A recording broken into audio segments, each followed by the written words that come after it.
The courtroom erupts in laughter when she calls Judge Judy irrelevant. A billionaire's daughter, smiling like consequences do not apply to her. Judge Judy does not react, she just opens a file. 2 minutes later, the laughter is gone. The cameras are still rolling, and the woman who mocked justice is whispering one word over and over. Please. But it's too late. What Judge Judy reveals next will not only destroy this girl's reputation, it will expose secrets about her father's empire that powerful people have been hiding for years. Please. But before we get into it, tell me, where are you watching from? Drop it in the comments and hit subscribe for more shocking courtroom moments. The laughter had not finished echoing when the smirk appeared. It spread slowly across her face, deliberate and practiced, the kind of smile meant for cameras, not consequences. She leaned back in her chair as if the courtroom were a lounge and not a place where truth was supposed to matter. A billionaire's daughter, flawless hair, perfect posture, eyes scanning the room like it belonged to her. The cameras caught everything, the tilt of her head, the eye roll, the confidence of someone who had never been told no and believed she never would be. Across the bench, Judge Judy did not react. No sharp words, no raised brow, no immediate correction. Just stillness. The courtroom, however, was not still. A few murmurs drifted through the gallery, half amused, half uncomfortable. This was supposed to be entertaining. That was the expectation. A rich girl mouthing off, a viral clip waiting to happen. The defendant clearly thought so too. She adjusted her sleeve, glanced at the camera again, and sighed as if all of this were beneath her. On the opposite side stood the plaintiff. Quiet, nervous, hands clasped too tightly around a thin stack of papers. They did not smile. They did not look at the cameras. Their eyes stayed fixed on the floor, as if attention itself felt dangerous. If this were a performance, they had not rehearsed for it. They were here because something had been taken from them, something that could not be replaced by money or connections. The contrast was sharp enough to sting. Judge Judy finally looked up. The movement was subtle, but it cut through the noise. Her gaze did not go to the cameras. It did not linger on the audience. It went straight to the defendant, steady and unreadable, like a doctor studying a chart before delivering difficult news. "Let us begin," she said calmly. The defendant smiled wider, as if she had already won. She answered the first questions easily. Name, acknowledgement of the dispute. A summary that sounded suspiciously polished, like it had been memorized in a mirror. Every sentence ended with a faint shrug of dismissal. This was all a misunderstanding, an exaggeration, a waste of time. Judge Judy listened. She did not interrupt. She did not challenge her. She let the words hang in the air, collecting weight. The plaintiff shifted slightly, as if bracing for something. Judge Judy reached down and opened the case file. The sound was small, paper against paper, but it carried. The defendant noticed. Her smile faltered for half a second before she corrected it, crossing her legs and folding her arms, confidence reassembled. Judge Judy glanced at the first page, then the second. She did not look up when she spoke. "You seem very certain," she said evenly. "So let me ask you something simple." The courtroom leaned forward without realizing it. Judge Judy lifted her eyes. "Who told you this case would be easy?" The smile froze, and for the first time since the laughter began, the room went completely silent. The silence did not last long. Confidence rarely tolerates it.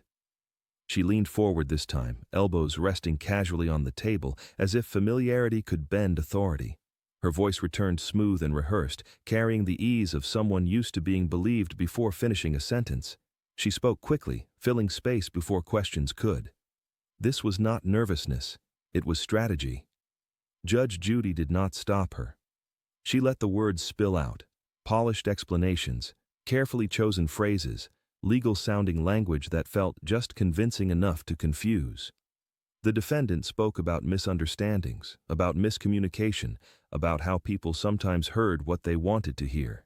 Every sentence wore the same disguise: responsibility without accountability. The file in front of Judge Judy stayed open.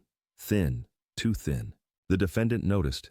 Her eyes flicked down for a fraction of a second, then back up, smile reattached like a mask snapped into place. Thin files meant weak cases. Everyone knew that. No thick stacks of evidence, no dramatic photos, nothing serious enough to threaten someone like her. She exhaled softly, almost bored. Judge Judy asked her to walk through her evidence.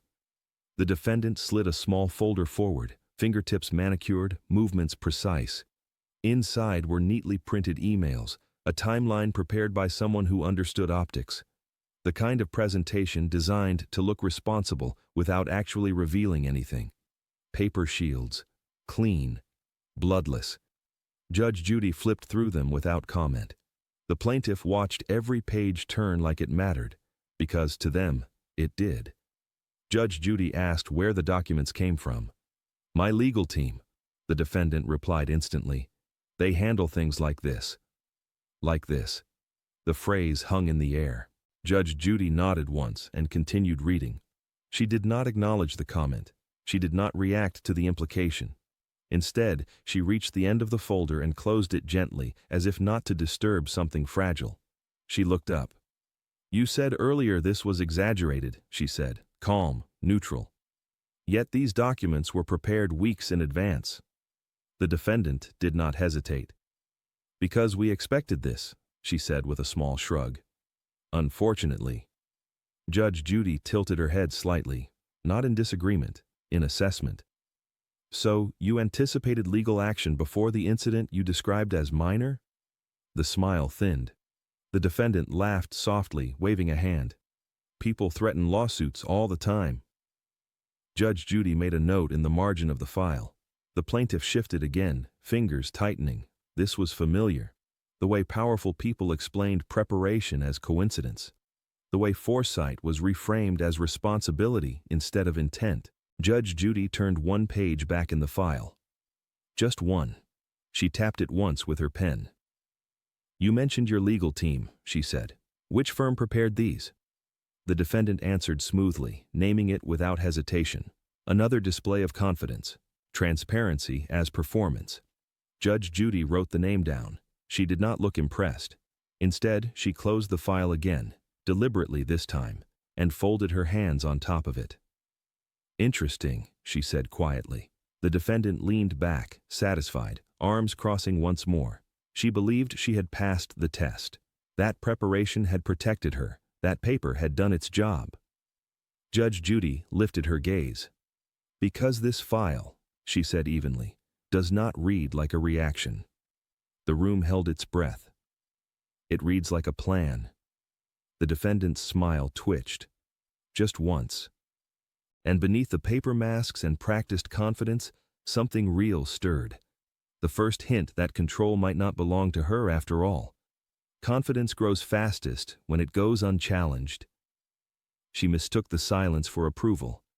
The defendant straightened in her chair, shoulders back, chin lifted, as if the room had finally aligned with her expectations. Her answers became longer now, more conversational, sprinkled with humor meant to charm the cameras. She spoke as though the case were already over, as though the judge were simply a formality standing between her and lunch plans. She glanced once more at the gallery, catching a few amused faces. That was all she needed. Judge Judy let her talk. Every sentence painted the same picture: a harmless misunderstanding, an overreaction by someone who took things personally. She framed herself as reasonable, accommodating, generous. Someone who had tried to help and been punished for it. The words were smooth, but they came too easily, stacked on top of one another like bricks laid in a hurry. The plaintiff stood motionless. Their silence was not weakness, it was restraint. The kind that comes from knowing words can be twisted when power listens selectively. Their eyes never left the judge. Judge Judy asked the defendant to clarify a timeline. The defendant smiled, relieved. Timelines were safe. They had been rehearsed.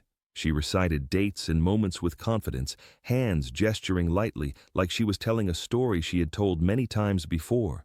Each answer came without pause, as if delay itself were a sign of guilt she did not intend to show. Judge Judy listened, pen still. Then she asked the same question again, not louder, not sharper, just slower. The defendant blinked. Once. She repeated herself, but something shifted. A word changed, a detail moved slightly.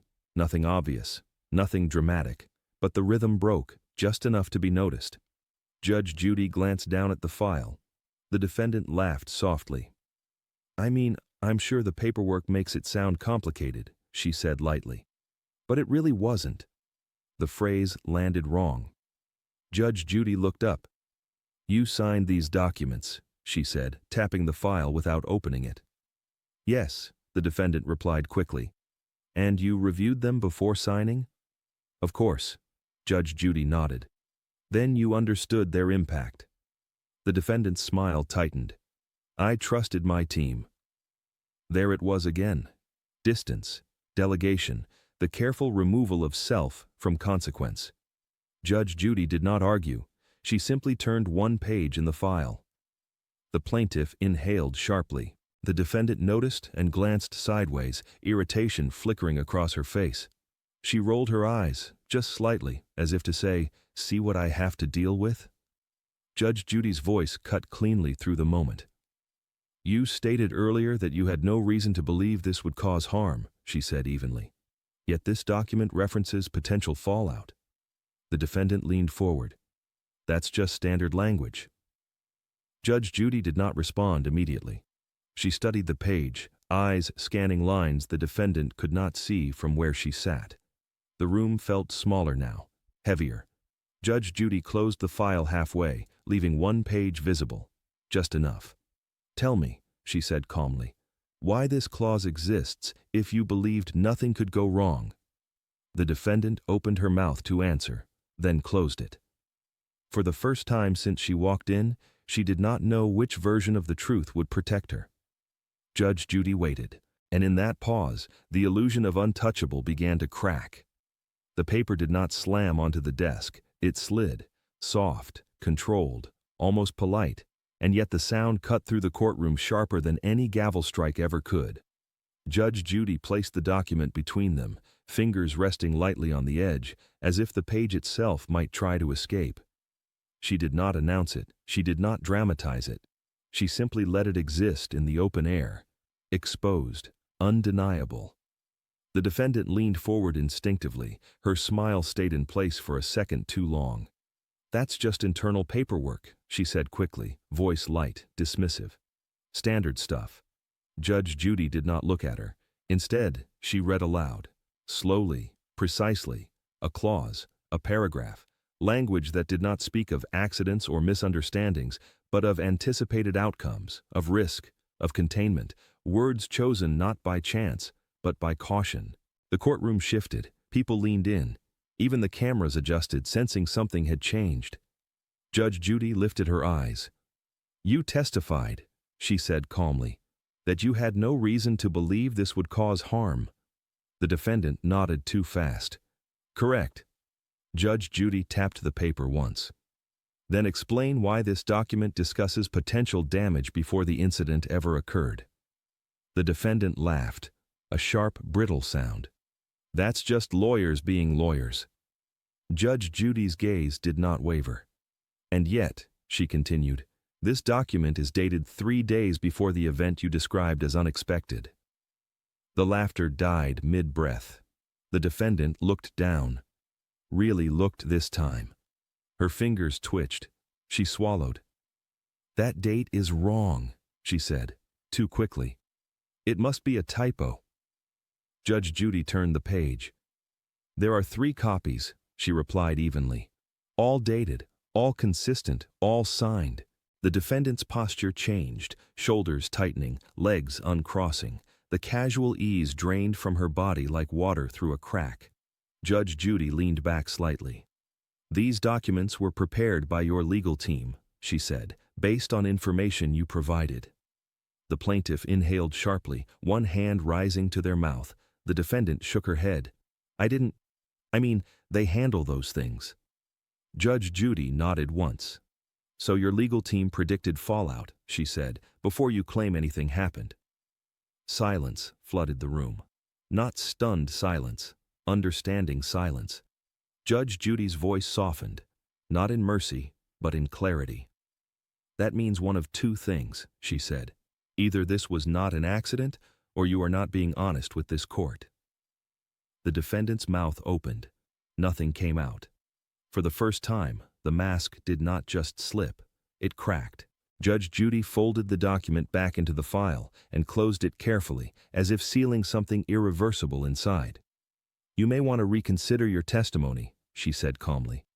"Because, from where I'm sitting," she paused, "your story no longer fits your own paperwork." The defendant stared at the file like it had betrayed her, and in that moment, everyone in the courtroom understood the same thing at once. This case was never as simple as she claimed, and Judge Judy had only just begun. Arrogance does not disappear when exposed. It adapts.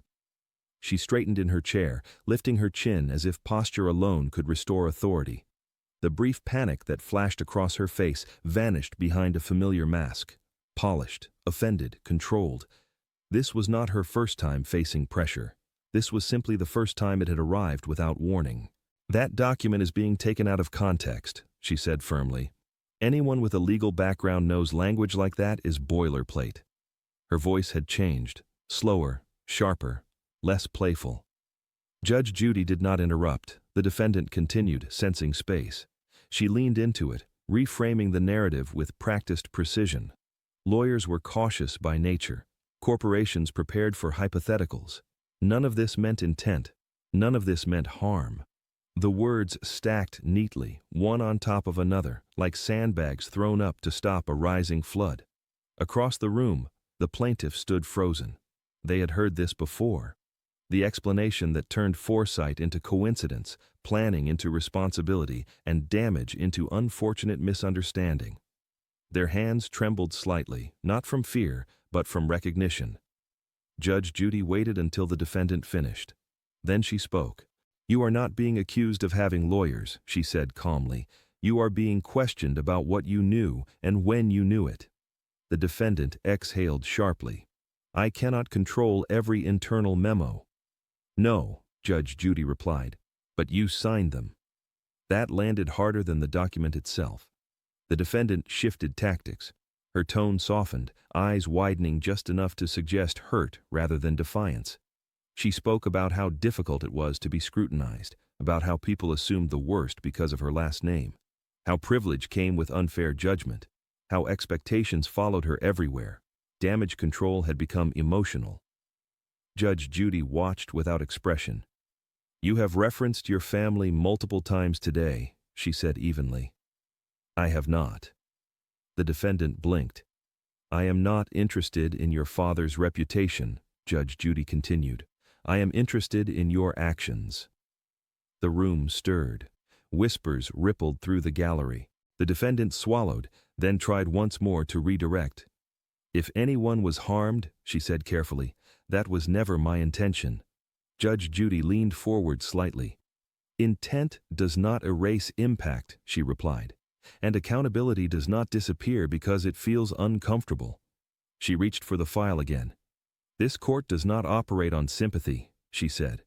"It operates on evidence." The defendant's fingers curled into her palm. Judge Judy looked down at the paperwork, then back up. "I am allowing additional material into the record," she announced. The defendant stiffened. "Additional material?" "Yes," Judge Judy said, "because this case appears to involve more than what you presented." The words hung heavy. For the first time, the defendant looked genuinely unsettled. Not because she feared losing the case, but because she sensed something far worse. Damage control only works when the damage is contained, and the walls around her were starting to crack. The courtroom felt different the moment Judge Judy turned to the plaintiff. Not louder, not tenser, heavier. "Go ahead," she said gently. "This is your time." The plaintiff hesitated, fingers tightening around the papers they had been holding like a shield. For a long second, they did not speak. Silence stretched, not empty, but full. The kind that forces everyone to confront why they are really there. Then they looked up. Their voice was quiet, not weak, controlled. Each word measured, as if they had learned long ago that emotion could be used against them if they let it run free. They did not exaggerate. They did not dramatize. They simply told the truth. about what was promised, about what was taken, about how quickly everything changed once money and lawyers entered the picture. They spoke about emails that stopped coming, calls that were never returned, contracts that suddenly meant something different when power decided it was finished listening. The defendant shifted in her chair. At first, she tried to hide it, crossing her legs, smoothing her sleeve, glancing at the cameras as if checking whether sympathy had turned in her favor. But as the plaintiff continued, the movement slowed. The performance faltered. This story did not fit neatly into her explanations. The plaintiff described the moment they realized they had no leverage, the moment they understood that fairness was optional when one side could afford patience and the other could not. Their voice wavered once, just once, and then steadied again. "I did not want this," they said quietly. "I just wanted it to stop." The room was silent. Even the cameras seemed to pull back. Judge Judy did not interrupt.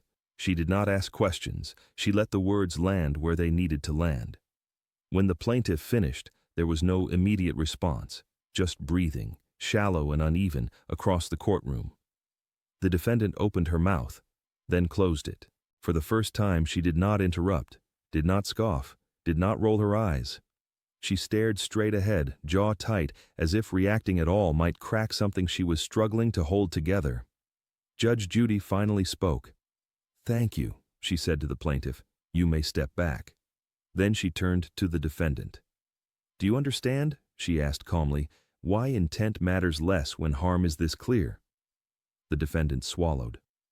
"I never meant—" Judge Judy raised a hand. "That is not the question," she said. "The question is whether you accepted the benefit of silence while knowing someone else paid the cost." The defendant looked down. Silence answered before words could. And in that silence, the balance of the room shifted, not toward anger, but toward accountability. If you were standing in that courtroom, would you still believe power excuses silence, or does silence make it worse? The moment Judge Judy looked back down at the file, the defendant realized something too late. This was no longer just court. This was record.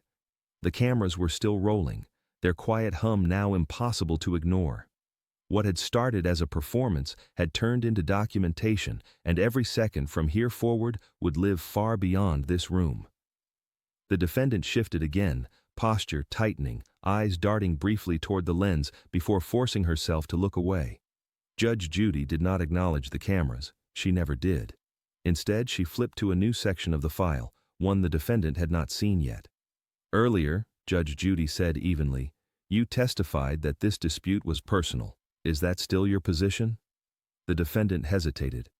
"Just long enough?" "Yes," she said finally. "It was between us." Judge Judy nodded once. Then she slid a page forward.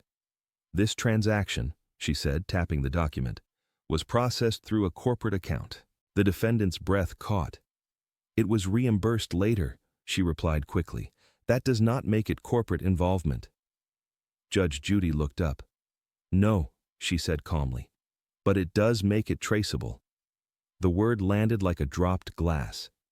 The defendant's confidence fractured into movement, hands adjusting, foot tapping, eyes blinking too often. She tried to laugh it off, but the sound never fully formed. "That was just convenience," she said.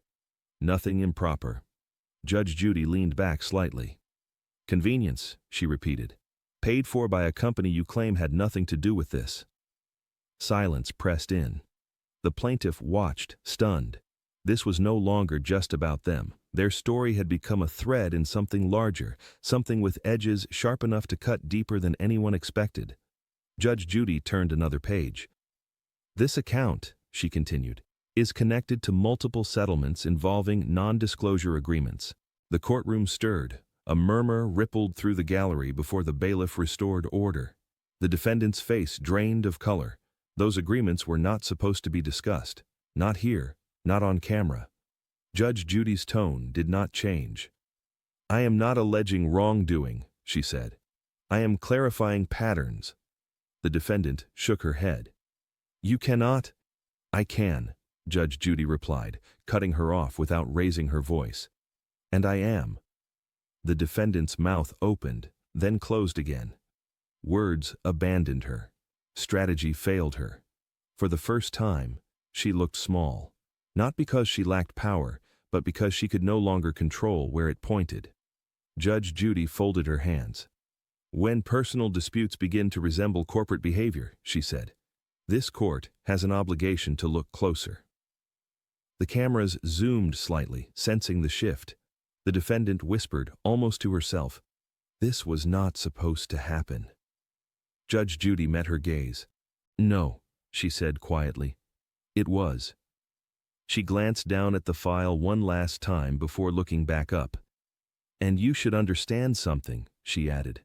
"When the truth is recorded, it does not stop at this courtroom door." The defendant swallowed hard. The cameras kept rolling. And somewhere beyond the walls of that room, consequences were already waking up. The shift was subtle. If you were not paying attention, you might have missed it. The way Judge Judy stopped flipping pages and let the file rest, untouched, between her hands, the room felt like it had exhaled, unaware that it was about to inhale something much heavier. The defendant noticed. Her eyes stayed fixed on the file as if it were a living thing, something capable of speaking without permission. She opened her mouth to say something, anything, but Judge Judy spoke first. "You have been very clear today," she said calmly, "about what you believe this case is about." The defendant nodded, eager. "Yes." Judge Judy tilted her head slightly. "You are wrong." The word landed without force. That made it worse. "This is not a personal dispute," Judge Judy continued, "and it is no longer limited to the people standing in this room."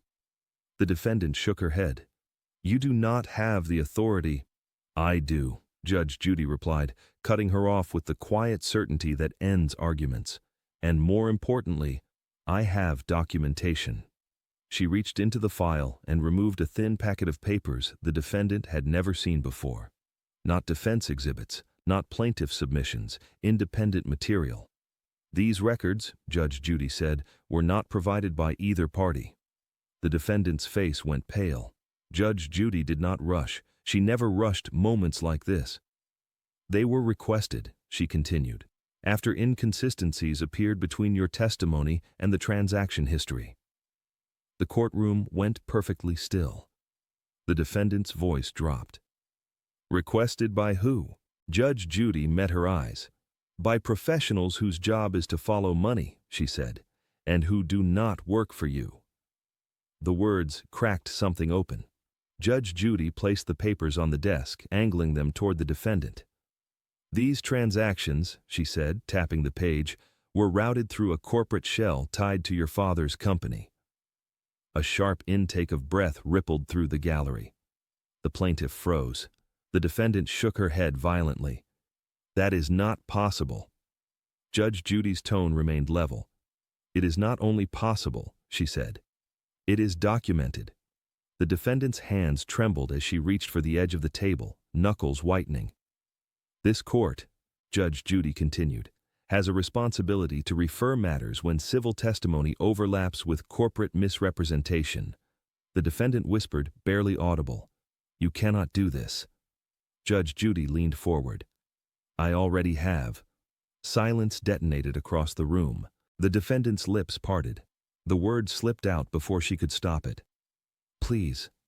Judge Judy did not respond. Instead, she closed the file with finality and looked directly into the camera, not for drama, but for clarity. "This case," she said, "has exceeded the limits of reputation." She turned back to the defendant. "And from this moment on," she added quietly, "what happens next will not be decided by your last name." The defendant stared at her, eyes wide, breath shallow. The trap had not snapped shut loudly. It had closed with precision. And everyone in that courtroom understood the same terrifying truth. The real consequences were just beginning. Power does not vanish all at once. It trembles first. The defendant tried to sit the way she always had, spine straight, chin lifted, composure stitched together by habit. But something was wrong now. The confidence did not settle where it used to. It slid, shifted, refused to lock into place. She cleared her throat. "This has gone too far," she said, voice sharper than she intended. "You are turning a simple civil matter into a spectacle."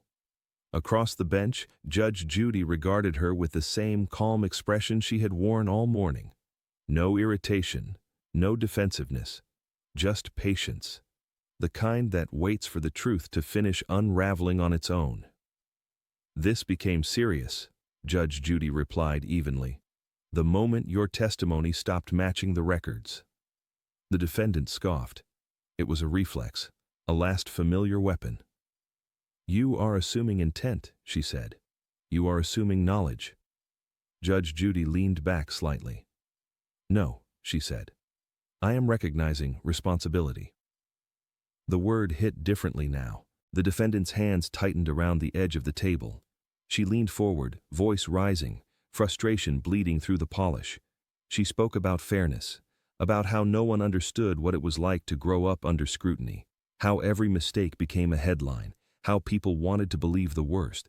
"This is exactly what I mean," she snapped. "People see my name and decide who I am before I open my mouth." Judge Judy did not flinch. "Then it is unfortunate," she said, "that today you spoke so much." The courtroom reacted, a quiet intake of breath, a ripple of restrained shock. The defendant froze, lips parting, as if unsure whether she had been insulted or diagnosed. Judge Judy continued. "You have repeatedly distanced yourself from decisions that benefited you," she said.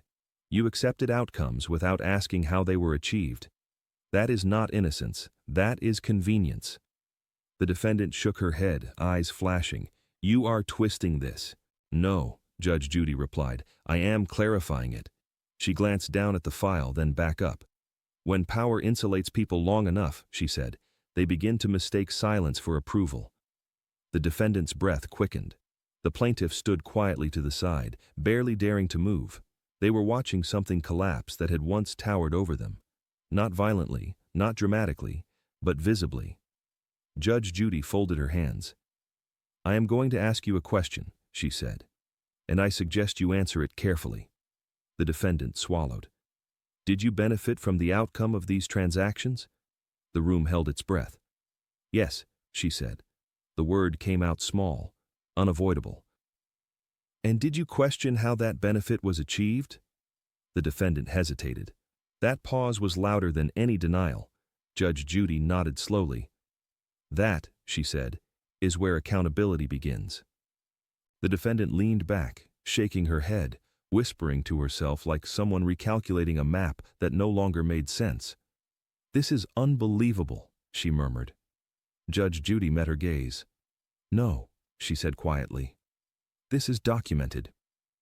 The cameras zoomed just slightly, catching the moment her certainty finally gave way to fear. Power was still in the room, but it was no longer hers. "Do you believe ignorance excuses responsibility, or does power demand that you ask harder questions?" Her voice betrayed her before her words did. It cracked, not loudly, not dramatically, but enough to change the temperature of the room. The defendant cleared her throat and tried again, slower this time, as if pacing alone could pull control back into her hands. "I answered your question," she said. "I benefited. That does not make me responsible for how every dollar moved." The sentence sounded rehearsed, but the confidence behind it was gone. Across the bench, Judge Judy watched closely. She did not interrupt. She did not correct her. She waited, allowing the defendant to hear herself speak, to feel how hollow the words had become. "You testified earlier," Judge Judy said calmly, "that you trusted your team completely." "Yes," the defendant replied quickly, "and that you reviewed documents before signing." "Yes." Judge Judy nodded once. "Then help me understand something," she said, flipping a single page in the file. "Why did you approve transfers that directly contradicted the stated purpose of this account?" The defendant stared. Her eyes moved back and forth, scanning lines only she could see in her memory. For the first time all day, she did not answer immediately. She stopped. Tried again. "I was told it was standard." "Told by whom?" Judge Judy asked. The defendant's jaw tightened. "My advisors." Judge Judy's voice stayed even. "Which one?" Silence. The defendant swallowed hard. Her hands, once perfectly still, now fidgeted against the edge of the table. She laughed, a short, breathless sound that didn't reach her eyes. "You are making this sound intentional," she said. "I did not sit around plotting anything." Judge Judy leaned back slightly. "Intent," she said, "is not always loud." She turned the file toward the defendant. "These approvals happened after internal warnings were issued," she continued. "Warnings that outline risk, exposure, legal consequence." The defendant's breathing grew uneven. "I do not remember that," she said. Judge Judy looked at her steadily. "That does not surprise me." The defendant's head snapped up. "Excuse me?" "When someone benefits repeatedly," Judge Judy replied, "memory tends to become selective." The words landed hard. The defendant's composure faltered. Her eyes glossed over, blinking too fast now. She pressed her lips together, shaking her head as if trying to physically reject the reality forming around her. "You do not understand," she said, voice lowering. "I was not supposed to handle those things."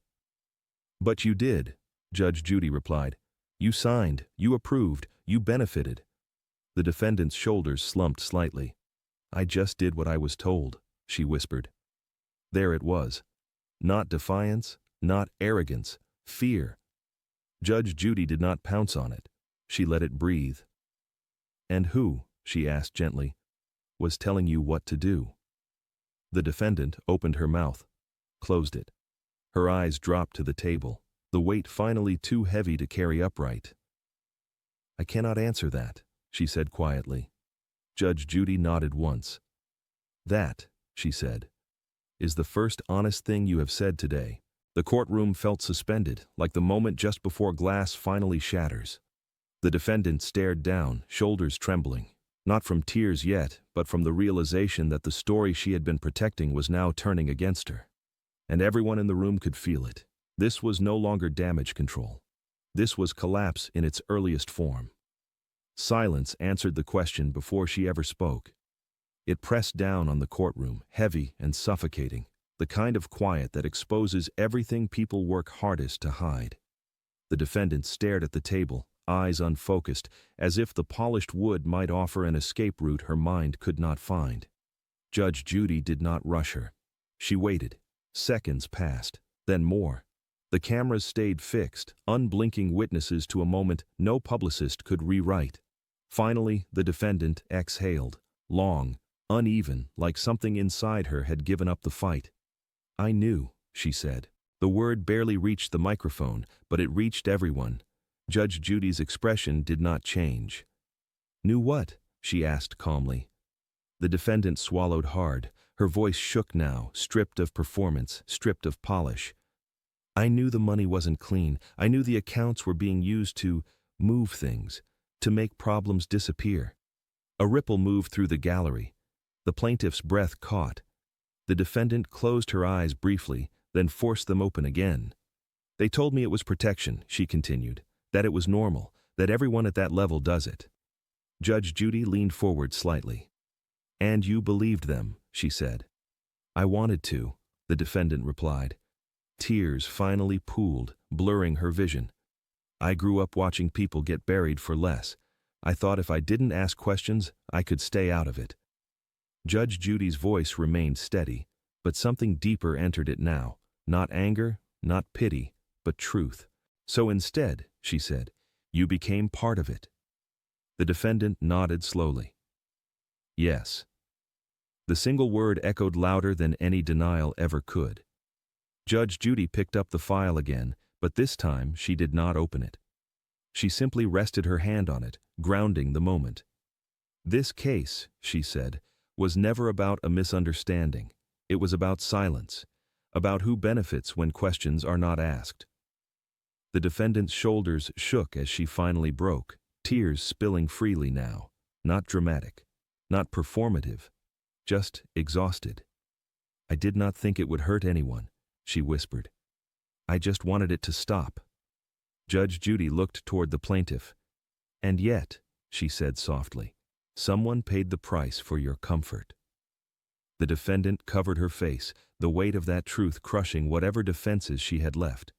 Judge Judy turned back to her.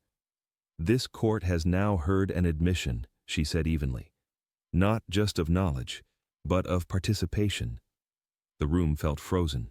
The cameras zoomed slightly, instinctively capturing the moment history shifted.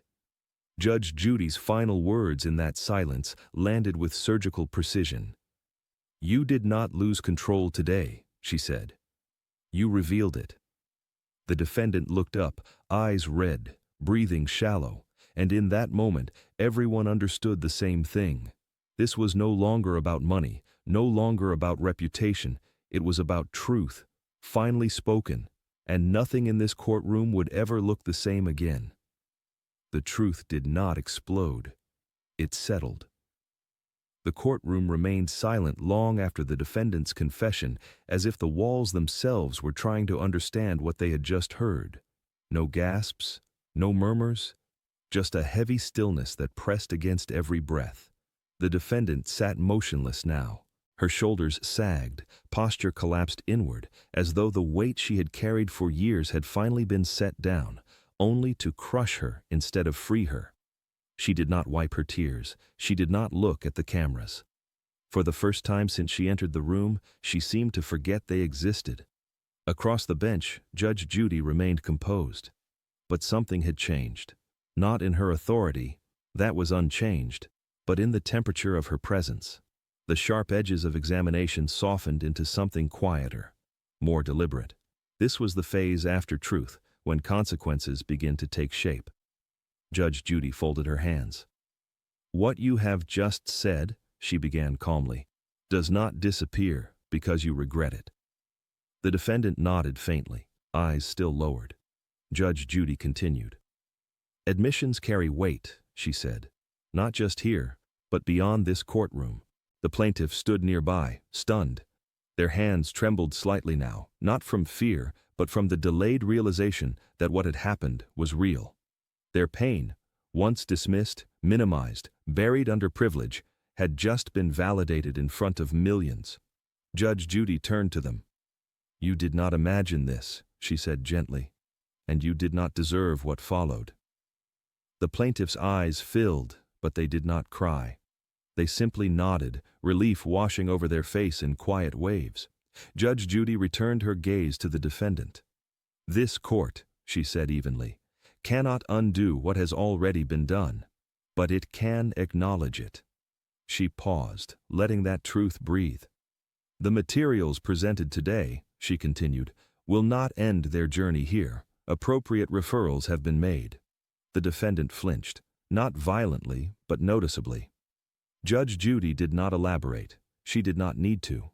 The message was clear. Reputation had shielded her once. Silence had protected her for years. But documentation outlives both. The defendant finally looked up. Her eyes were red, unfocused, hollowed out by realization. "What happens now?" she asked quietly. Judge Judy met her gaze. "Now," she replied, "you live with what you chose not to question." The room remained still. No applause, no victory, just aftermath. The kind that lingers long after the cameras stop recording, and long after the truth stops echoing. Judge Judy straightened slightly, preparing to speak again, and everyone in the courtroom understood the same thing. The ruling was coming, and it would not be kind, but it would be fair. Judge Judy did not reach for the gavel. That was how everyone knew this mattered. She sat still for a long moment, eyes lowered to the file that had grown heavier with every truth revealed. The courtroom waited, not in suspense, but in recognition. This was no longer theater. This was consequence. When Judge Judy finally spoke, her voice was calm, almost quiet. "This court is not here to punish emotions," she said. "It is here to address actions." The defendant looked up slowly, eyes red, face stripped of every layer she had walked in with. There was no argument left in her posture, no defiance, just attention. Judge Judy continued. "You entered into agreements that benefited you," she said evenly. "You approved financial activity you understood, carried risk, and when harm followed, you accepted the outcome while remaining silent." Each sentence landed cleanly. No edge, no heat. "That is not confusion," Judge Judy said. That is participation. The plaintiff stood motionless, barely breathing. They did not know what justice would look like yet, only that it was finally being spoken in a language that could not be ignored. Judge Judy turned slightly toward them.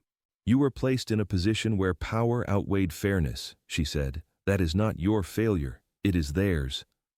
The plaintiff nodded, tears finally slipping free, not from pain, but from validation. Judge Judy returned her attention to the defendant. "This court finds in favor of the plaintiff," she said plainly. "Full restitution is ordered." The words were not dramatic. They did not need to be. Judge Judy went on, outlining the financial judgment with precision. Every figure justified, every consequence proportional.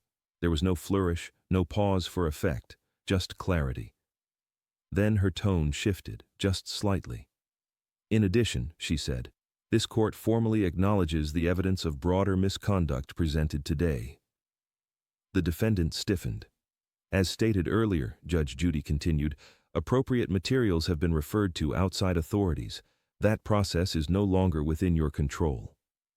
The defendant's eyes closed briefly. Judge Judy did not raise her voice. She did not scold. "This is not anger," she said. "This is accountability." She leaned forward now, just enough to ensure the next words reached exactly where they needed to go. "You mistook protection for permission," she said, "and silence for safety." The courtroom remained silent. Judge Judy finally reached for the gavel, not forcefully, not with satisfaction, just once. The sound echoed, sharp and final. "This court is adjourned." The defendant remained seated, staring ahead, as if the weight of the verdict needed time to settle into her bones. The plaintiff exhaled, shoulders dropping for the first time all day. Justice had not shouted. It had spoken clearly, and it had been heard. The gavel had already fallen, but Judge Judy was not finished. The defendant remained seated, staring forward as if the verdict had emptied the room of sound. Her hands rested in her lap now, no longer fidgeting, no longer performing. The armor was gone. What remained looked small, human, and painfully aware. Judge Judy did not rush to leave.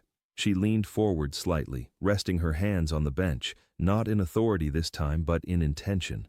The cameras caught the shift. This was no longer judgment, this was instruction.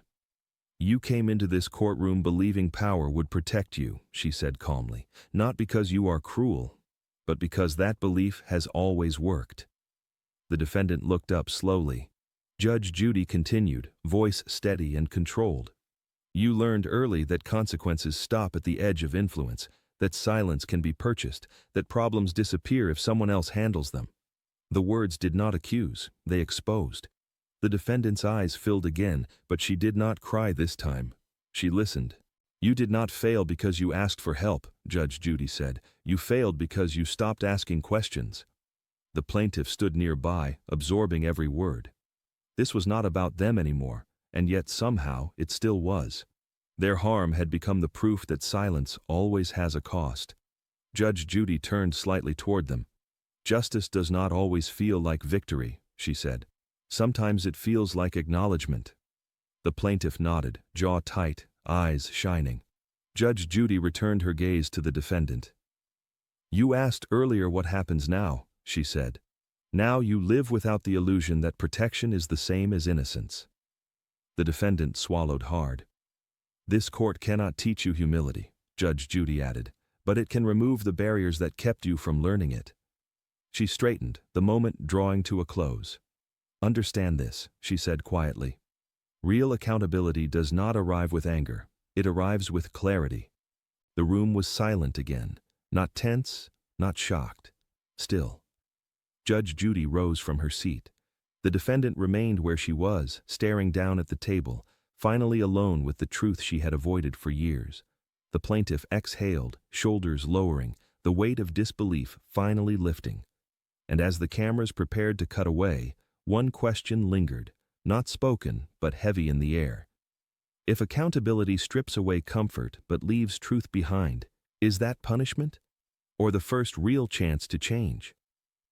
The final sound in the room was not the gavel. It was the quiet click of cameras powering down. One by one, the red lights faded.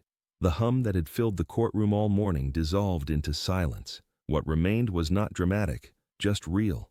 Too real to edit. The defendant stood slowly, as if gravity had increased since the verdict. She did not look toward the bench. She did not look toward the plaintiff. Her gaze stayed fixed somewhere ahead, unfocused, like someone leaving a place they could never return to. No entourage rushed in, no phone was pressed into her hand. For the first time, she walked alone. The plaintiff remained seated. Their hands rested on the table now, no longer clenched, no longer defensive. Relief did not arrive as joy. It arrived as stillness, as the simple, profound knowledge that the truth had been heard and believed. Across the bench, Judge Judy gathered her files. Her movements were precise, unhurried. She had delivered judgment without spectacle, consequence without cruelty. Years of experience had taught her that justice rarely feels like celebration, it feels like quiet correction. She paused for just a moment before standing, not for the cameras, not for the audience, for herself. The courtroom emptied slowly. Conversations were hushed. No one quite knew how to fill the silence that followed accountability. Outside, headlines were already being written, narratives already forming. But inside those walls, none of that mattered anymore. The truth had done its work. The plaintiff finally stood and turned to leave. At the doorway, they stopped, not to look back at the defendant, but at the bench where it had all changed. They nodded once, not in gratitude, but in closure. Judge Judy exited through a side door, the echo of her footsteps fading down the hall. When the cameras stop, justice does not end. It lingers, in reputations rewritten, in power recalculated, in silence that can no longer hide what it once protected. And somewhere between consequence and clarity, one truth remained, calm, undeniable, and final. Arrogance always believes it is untouchable, until the truth touches back.